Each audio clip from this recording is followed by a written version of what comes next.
ke tātou whasi.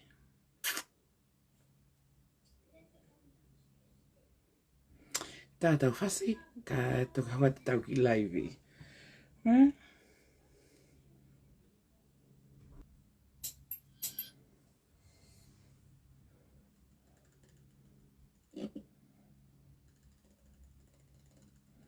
Tangata me ai.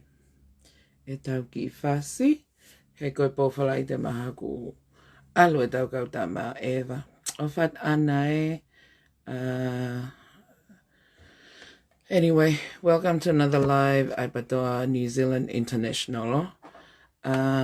Pea māloho mulelei me ho mō ngahi api, pe me ngai whaitu wana mō mea mai me ai. Tau tamata e pewhawhita i ki tau otua. E tau au sia mai whiawhiko ni ko wholo e tau tai laivi. Pea mo ilo pe mo turi au koe ki tahine tala ngofua ni ki he e mau Palestini ki a Michelle kai pe he ki e mau kau ngā we ikai fuke lava e mau ki leti o he whiawhini ko uhinga ko se titana e wholau atu ki he ki Maria no family pea ko ia aina e kanseri e mau ki polo kalama. Kana e talu e whikau he mau Palestini a ne uhu ke whai halaivi ko tok whenga mali e ni. Ko tok whenga mali e. So welcome everybody. Hope you're all well. And pe saipe mea ko toa me ho mō ngahi api, mō ngahi family.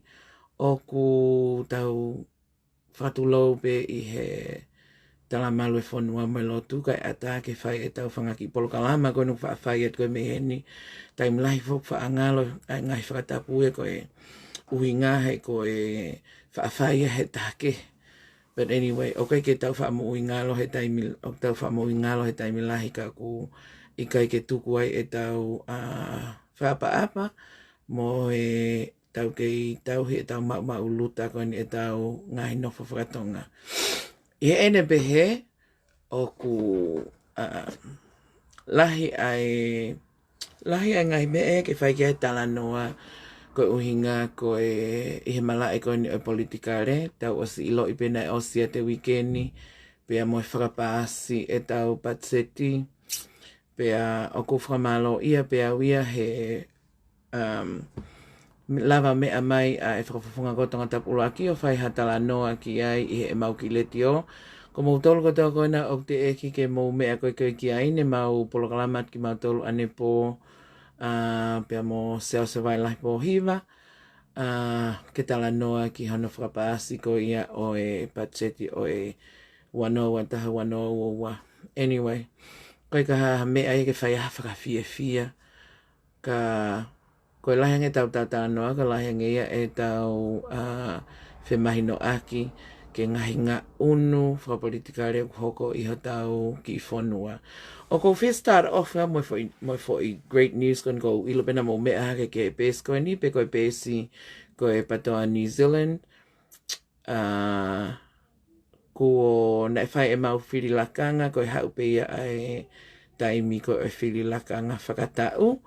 So, massive congratulations to Feturi Aholahi. He's become the president for Patoa New Zealand movement. Aia ko iai ko Feturi Aholahi, ko hoko ia ko mau Palestini for all. Pea kei sekretaria i pea ana fifita uri fotu tupo. Pea tauhipa anga leva a se titatu ione toa. Ko ngai e mau whilakanga na e whai e mau whakataha executive i he tokonako o si. Ka pana mo mea hake ke laivi i he pēsi koe ni aileti o. Nā Fai'aki kai puaka ko e faka'ohono ia ai kau su tangata koe ni i he executive. Ko ia e whamalo atu ki a wheturi, kai pehe ki a whaifekau se mispulete. Kai pehe ki a whiret lau e nau ma whanau tuntunu e ki puaka ke mau lawe ai i he wike ko osi mo whai e mau whakataha. Mo whai mau whakataha, mo whai mau whirilakanga Ko ia ko e announcement ko tui pena os tu watu he mau sekretari I he pesi patoa nusila ka pehe ki he pesi kon e patoa international ko e mau Palestine for all ia ki ho mau kene tataki e mau ho mau waka me nusilani ko feturi alahi. Te mau toki te mau tok one te le Etiopia mo feturi I he next week when we resume he monite ke whahane ki tala noa ki he nengai palan kene tataki aki ai patoa nusila ki he tau ni koe fu tau mahu inga foki eni. O at hene ai whakamalolo te hounga a mo'oni ki he e mau Palestine malolo kia sene hei nawe kai wha koe tangata e ni ne mau pore ai e ne ngai ngā ue me mau ngahi whetokoni aki I he tau ko mali watu e ne tataki ko whai ma ki mau tolu ai patoa nusila mo ngahi pau.Ko ko toa pe me whakaloto lahi ko ia o ku mau ofa tu nawe pe mau tala monu atu ke ngahi ngā ue ke he te ke poesia mai I he waka pe oi patoa nusila tau ke I patoa ko toa pe. Nai whai ai whakataha koe ni I he funga oi loto lelei mo melino ko iai o ku whawhiwhia mau pe e tau whai e tau ngahi ngā ue I he funga oi melino mo e whi ofani, isn't it? Isn't that wonderful? Unlike many people o nā mawhakaanga'i ai ngā ue o mau whai pia nau te ke ngata pe nau whakaanga'i pia te whai me ngai tala noa, me ngai posti, me ngai laivi kono whakaangari ko vi ki mau tolu ka ku o koe ke tau mahu inga ia he koe ke ilo ipe koe ha e tau mua pe taha ni e hoko e koha mea ke tau whia e mau ngai ngā ue whai pe te mau toka tokanga atu ke ngai mea ko vale lau mai ki ai kakai mo mea what a load of rubbish ki anga e mau whakakaukau tau os ilo pe tau tole ngata anga pe e kakai ko ia pe koe ki tau te hela ia tau te helea mo whakatatau mo mau taimi ko ia I he ene pehe ko e ulak niusia ko whai ki ai tala noa ko uhinga ko mau ko mau ki whiri lakanga koe na e whai. Koe mea ke tau hoko mai koe ki ai lahi ai tokanga ki he ngahi issue ke he koe ni ko whakapāse pacheti pea kai tatau mo ha e mau whiwhia mau tauria I he ikai ke hiki nima koe ni a Siaosi Pohiva pe ko mau whakafofonga tokata Palaku ke agree ke pacheti ko ni neongo na ane whakatala noa mai o ne pehe na e koe ha koe ni koe whaunga koe o hiki ni mai a he tau ni na e ke he ia me whaunga koe o tau ko osi ai ana e o ange whenga maari ke nau hiki ni mai ngai mea ko nau tui ki ai pe a whaiha nau whakamalanga mo mea but pe tok whai a hiki ni ma whakaluku fua ai ana kai ke ne kai ke agree Siaosi mo pacheti ko ni e tau ni ko uhinga ko ene fe'amokaki he pe ko ene deficiti ko ngahi mea whakapolitikare ko toa pe o ku tau tala noa ko ki ai o ku iai whaka ngahi tau mua depending pe ko whe ai pāti whakapolitikare o ku ke pau.I he pea ko ilo pe lahi ngai walau ko me ngai mea ko hoko he tau na ko tano lele o pita seas na whai ane fiafi he le tio na he na nau fuu lahi nau tu whakataha mo tau koa team neongo ne mawahe me koa team kana lahi pe nau tu whakataha o agree he ngai mea lahi I ngai tipeite ko na e whai ko koe uhinga koe pacheti. So in that case, o ku tau whiawhia tau siot and we're hopeful na ku iai ha common ground. Kana pepa ko Siaosi, it was just random and now whai e mea ko ia ko unga nau agree pe as MPs pe koe whakafofonga o I kakai. Ko iai tau whakawheta'i tau sio ke ngai o malawa ai mea ko tau whakakaukau me whakakaukau ni iu tai malawa. O ikai ke aha mea e tai malawa he maamani ko ni ka pau he kai ke kau mai eiki ke tau ngahi whinga. O te eki foki ke to e whakalolota te talanoa pe oku pe koe hae ngai mea konu hoko i he ngai a ahi holo he u wahenga. Ko tūpena nau mo ua ko hinga koe wharearea. Ka koe ni ko whakapāsia pe a tau sio atu lewa ki he hoko atu koe ni. Mo ngahi tuunga koe ni o ton ke tau ngā unu koe ki ai. Hai mea tā koma. Iyo.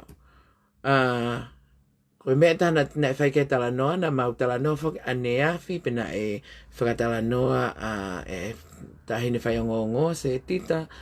Tui o ne toa ki a piven piukala faka'oaki ma issue koe ni koe o kaswika. Koe koe Pacific. He? La hi e ngahi post o ko fakatokanga'i throughout the week koe ni mo wike koe o si faka'oaki ma kaswika. Koe o ikai koe rak whakatalanoa na se tita ki a piven piukala. Mahalo koe na talanoa tō tōlungu, koe na whakaeke tō tōlungu. Ka pau o ku na ikai ke mea ange ane awhi o whanongo. I suggest you go and listen ke mau polokama le tioko ane awhi. He koe whaka maala mahino au pito. Na e whakatanoa ke koe koe piveni. Pea o ku ata mai lewa. Ai ngahi mea e na kai ke te mahi no'i. Ki te koe mea mo'oni ai mea koe taimi koe o ku whai ai whelauaki. Mainly ke kau supporters ai kakai tā e mahino. He? Ai kakai kona ukai ke aha nau fu ilo fe ki he pui tua o hafo i issue. Kako nau tolu pe eni o ku nau tā mua hono e posi, mo laivi, mo talanoa hangen hafu upawha he issue koe ni koe o ku. Ko fakatokanga'i, o whaikai talanoa. Ko fakatokanga'i, koe,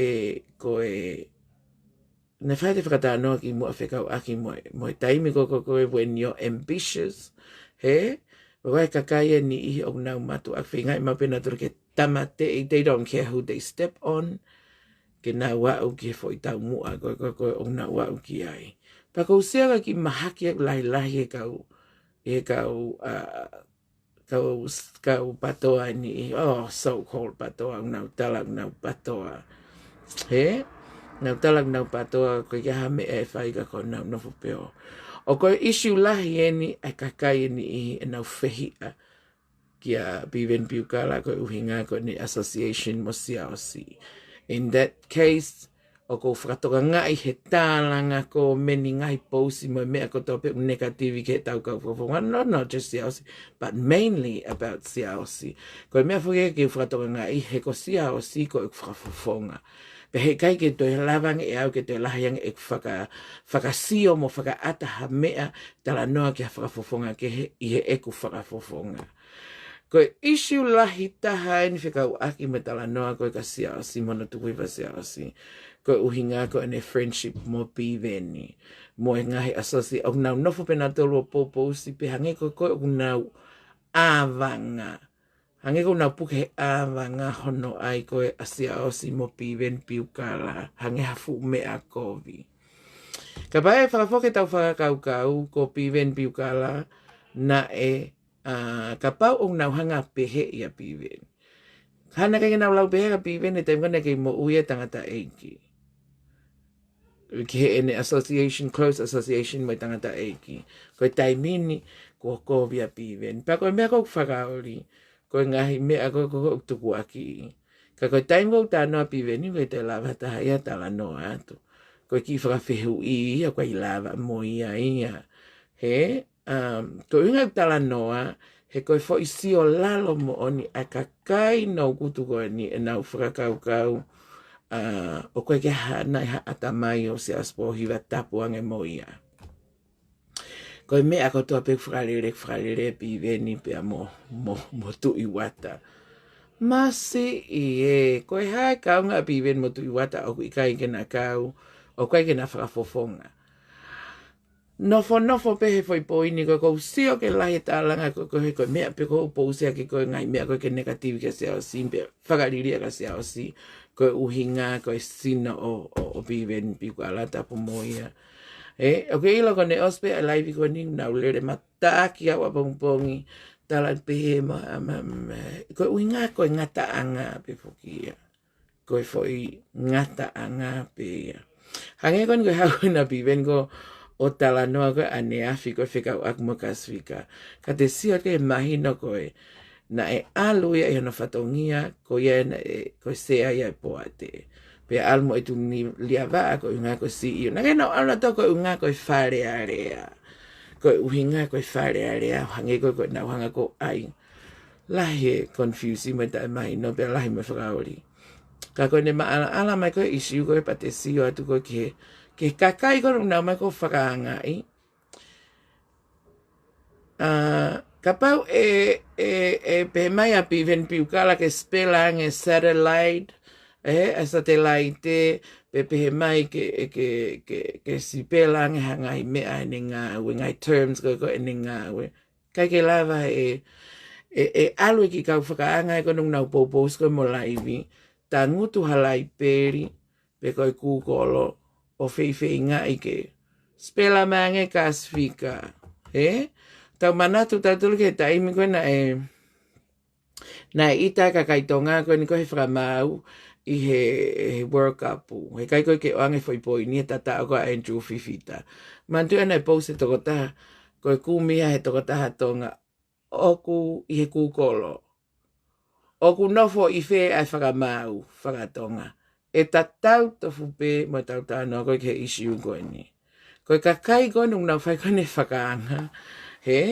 Mono whainga i holo koe mea. Ke tau sio mai kūkola nau peha tu si pela mai satellite. Ka tau plau ke tu unga whakaako o kakai koe mea. Hala ke nau ilo. Hafo i mea tape te nau ofia ke a piven mo Siaosi. Mo tu iwata iven. Pea ka tau lau ki he ngā ue. Hala ke ofia nau tu unga whakangā ue. Ke kakai koe ni koko nau faka'anga'i. Pea ka lau, ka mo'oni lau. Hala i he lau konga mai a koe ni tau lau whakatonga koe whai mea koe ia. Hala. Ka ko nau tolu ni koe nau mai ko mua ngutu he tuku hifo mo e tala noa i e mea o kukai ke aha nau ilo koe ki ai. Koe uhinga e tala noa pehe, ke a tau tolu koe ni kau pou koe patoa, ke tau wako ha mea me pehe koe mea pehe hoko, koe koto fakama.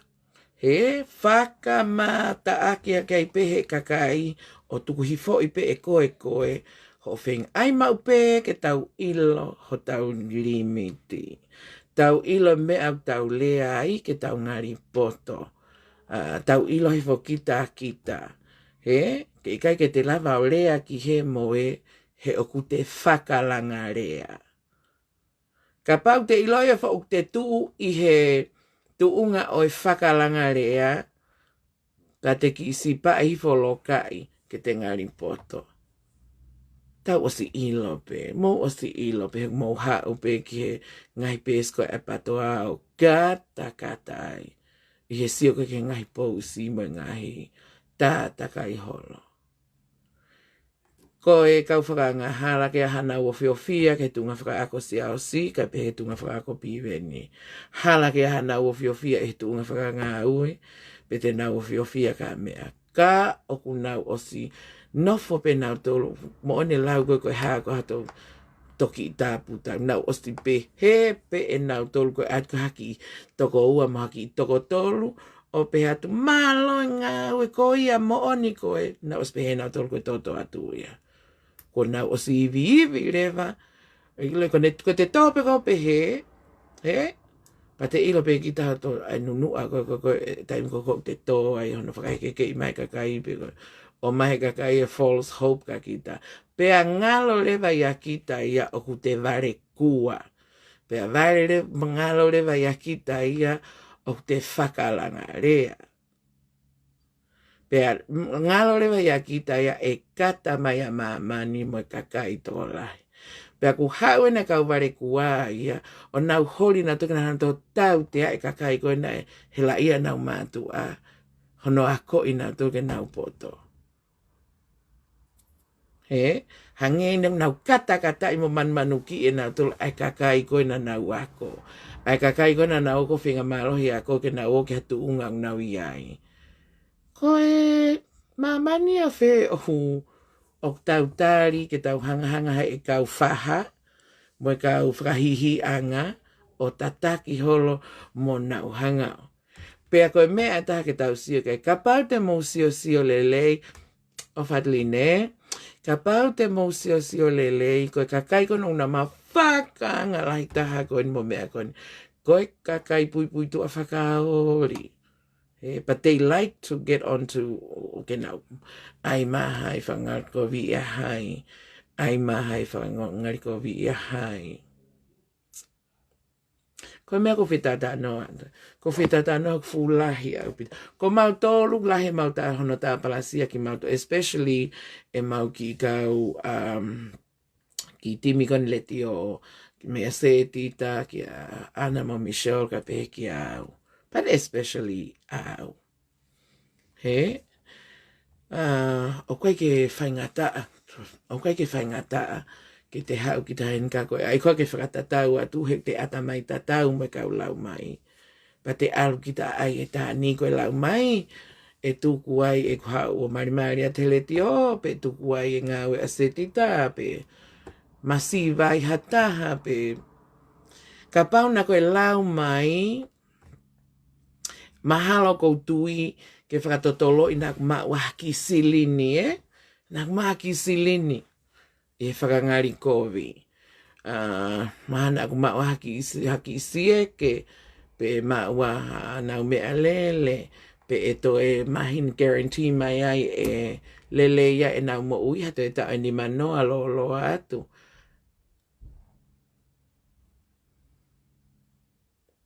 Whakaofa au pito tawa, ko tawa au pe tau tuunga pau.Ko ki hataimi, ko maha au pito ke tau te ilotanga i mea, he kon mea whokieni. Ko mea ko o Iuvi'ivi'i kakai ko he o mai, ko tala noa chat rooms, create ya to tānak mahai, mohai, te peke asa ka mea. Pe aku nau pe ko fo i lele pe ia ko pe ai pe te toki hau ki ta whahi anga tu umai ki mua tala noa mo, Moi konfiteni ko he. Pe ako ne taim pe ko maha ko ke ai ko ha mea, pe a whaiha mau ngahi polo kalama, o whihala aki rewa mea ko nau wha asmata no ki ai mo mea ko o ku mau ai. Pako e ni ka pau ke pehe koe nofo mo ni ko te mokalati. Pake nofo pe ai. O kui kai ke mau halele ia, pa kai ke ata lele i koe ia, hao tuku hifoi, hatake. Ko mea ke tau ilo. Hei kai te ata lele ia, ko ke pehe ko hao he ni pahonga tuku hifoi ia hai moai. Pe au whakakau o ko foi toto atu. No. Ka pau te tau mentality pehe ko toa. O ikai ke pehe ko hao tuku hifoi, a mea mo mea, o ku ke foi toto atu a ikai. Ka pau na lohi aki ko hataha, o te ke tui ki ai.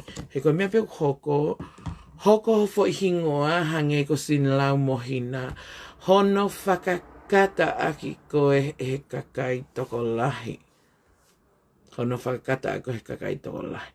Hau moho loto lahi, hau moho loto ofa. Pake hau ako loto mo'oni ho, mea koko ke pehe ke pau.Ko ke patoa. Hau whakasio hangai ngau e lelei. Pe aku alright te pehe ka pa o kehe e tatui. Ke alpe kono whanofo ho tui tala noa. Pe aku ke pehe rewa koe mau e kakai ko ungang nau tui ke mea ko ke tala noa ke he koe mo'oni. Pe te ke ilo pe koe no lelei. Pake tukuange pe koe mau tolu ke whae mau ngā ue a mau tolu. Paka pau ke tui mata, it's okay. Koe mani koe ni, not everything we do e ofa mai kakai a koe. E te walai pe kakai e ofa i a koe, Pero lai pe me kakai ke nau sa ia koe. You need to understand if we mea koe ia. Pe a koe whaka ngā ke te hau mua fo I mo'oni mea o tā Iaki. Hau mua te mea o te rerei ange o tā Iaki e mau fotu whakaukau. Tā Iaki e mau ngai ngā we ke mahino I o oksayang ho fo ngā. Pea te mau tui atu, pea te mau whakaapa I koe. Ka ku mahina whaka koe mea kou whakaori, he ku tokolai pio tau kakai o tataru pehe. Tokolai pio tau kakai o tataru pehe, unau mai pifu na turu mantu, unau te ringa mo ui pena te ke whanonga ka mea. O nai pehe mo pehe a mea. Mo sia mai, mo lau I, pau mo pehe mo lau I mauto, mo ofa mai o lau I pa mo posi. Ain't nothing tene te lava e ata ofi e ngai ngā ue ko mau os whakatoka ke Fai'aki e mau ngai ngā ue. Hoko te ngai ngā ue ko tokoni ki ho tau. Ke tau timi, mo whinga e tau patoa ke pure anga. Ko e mea ia o mau inga ko ka mau tolu. O koe ke mau mai matule ke mau loto matule ka pane asko toa me tau kau whafunga talano. Pemena toa talano e mea ko nau tui ke me mea ko nau. Ke he peke mahi no I he kakai kotoa me patoa kotoa. Io koe tau opinion and you're allowed. Pea ko tau mai ko teke te mokalati, koe whakate mokalati. Ia ke tu koe mo tau ata aina, ke mea ke tui ki ai mo ngai opinion ni. Ka kui kai foke pehe, tau os iloi pe tai mini, ai mea ko hoko. But anyway, kapa te tau nofo tala noai, te tau ahoia da te he pooni. Te tau ahoia da te he pooni, he tala tala noai koe ai, koe mea whakawhiawhia, pe aku ngari bias e mau ngahi tala noa. Ka mō mana tui whakoa, mo Michelle mo ana, o ku mau tangata uluaki mau tu, pa ko Siaosi ko mau whakafofonga. Pe aku mau whai mata ke tutun ka misika, nei tame whai misika, taki tā whoki, ki hono wā henga, o popo, koe me ai, pe mau whokure, ka mau whakafofonga, mau popo. Pe koe haki ngā ue e whai, mo haki ngā unu e whai e Siaosi. Ko mau tolu pe uruaki o mai o kalanga I mo whiwhia. I he koe uinga koe anga ia e mau popo ki ho mau whakafofonga. O ku ikai ko fu platform koe ni, o ku ke tau ata aina ke hau o kalanga I mo ke malanga, mo ke ha.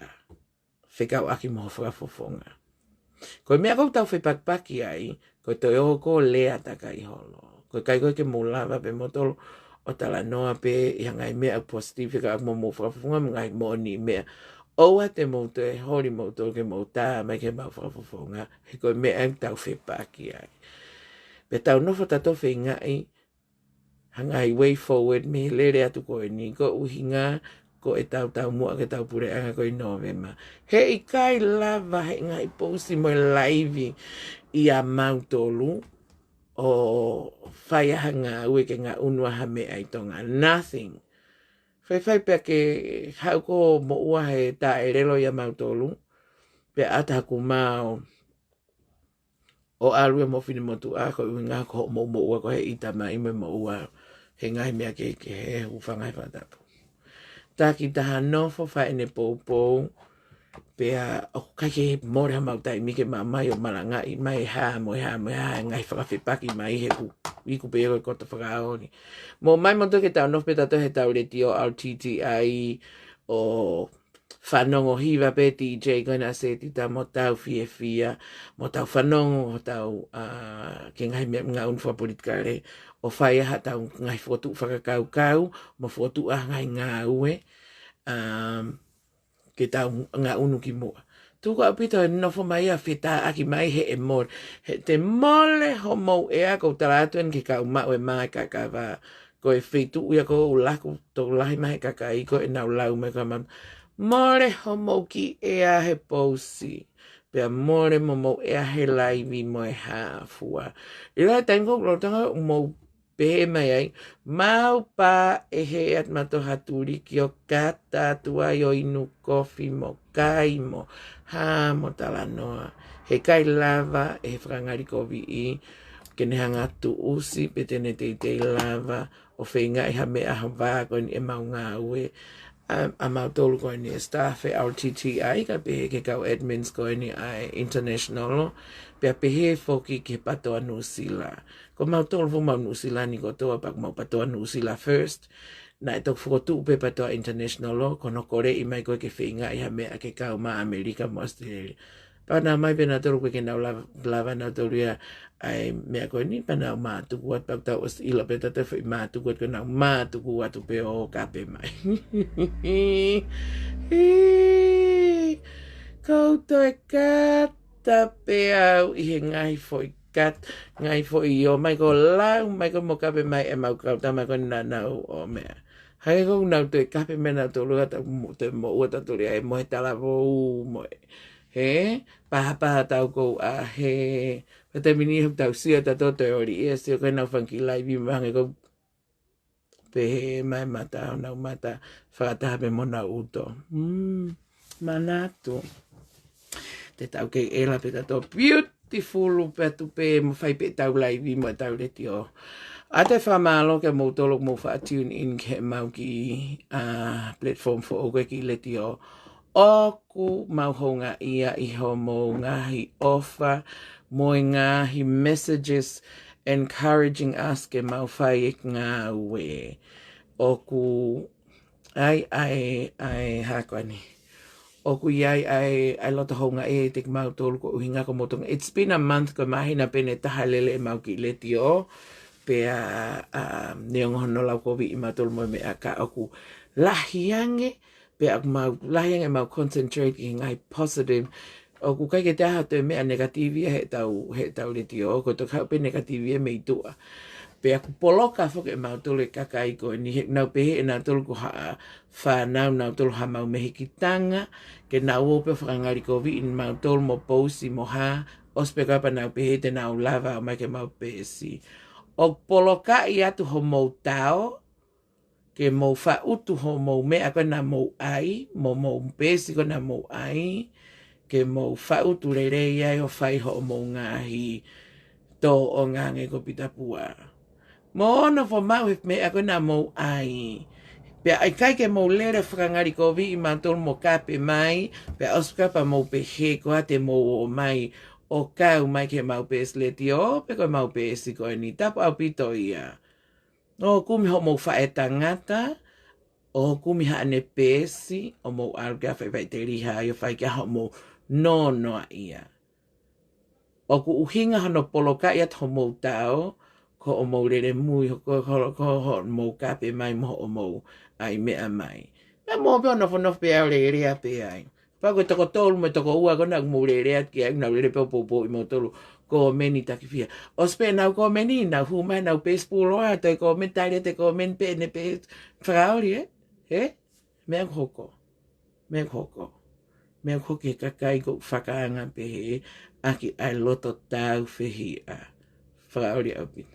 Mo whautu a wha mo mea ona mo pehe te mo te o mai o te asma ke mau pehe sipa mau pehe ka fo i peanut mata mo tolo. I he ene pehe i o sai behave yourself e kai te wakahi koe ke alo tangutu mai funga ulori hai.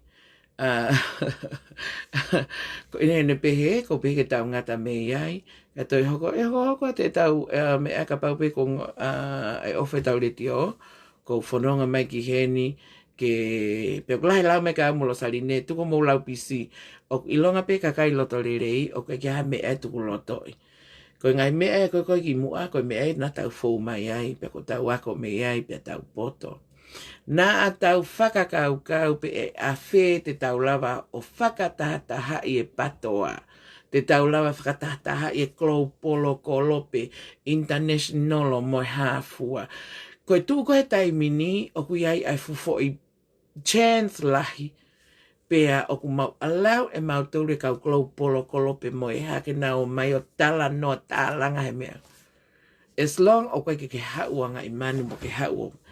Koe mau ki pespe mau e mai kakawa, o na o ma te kape mai koe ka mau tolu, mo ai ko vi koe mau tolu. Ka koe foi pese di koe e mau kea koe ki ai koe 0.0%. O ku mau tokanga nā tau faka'amu ke tau lava o whingawe aki.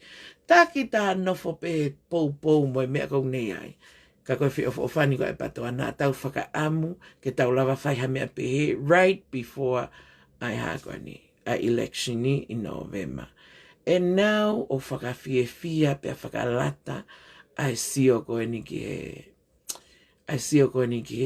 he hu mai kau tama me kolo pe, hu mai kau tama me fe, hu mai kau tama me fe.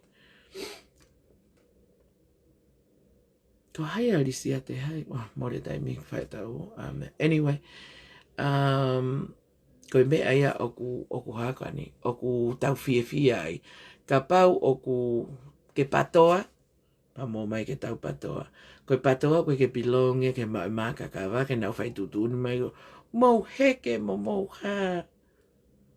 Panau tu pena tole re kapita pua. Pea sai pe ia. Pea sai pe ia ke nau re. Koe nau proud mai he tuu mai koe mai ko ta ari hai mo pano. Oska pea nau ita pousi mai koe kulau at ka pano he ne pousi. Ken mo proud he o ko sianan mo angutu pe ne taki Palaku ia akilisi taki Palaku ia patoa. Kai hange no mohanga treat pita pua as a celebrity. Toku pea pita e ka whai pea pita e ne mea. But koe ke tangata ta pena e whakawhi mai pena e ha pena mo ke o mo mea. That was not the point. The point is ho mo proud ke mo tuu mai me toko taha na mo te fuhu. Pea tala mai e kuha. Kai ke iaha ane re nea o ne pousi o lau mai ke mautol whewhine pea. Te se kita lakange ki te whanong kita kamonga he te fakatokanga'i te mea kokurea mea ke pita pua. No, lele atu e ngofua i tau koe nio. Anyway, pea osa koe ia pana toi ita mai hana mai pe naua o toi hori ke na tifeni pe naua e na foi mūga naua.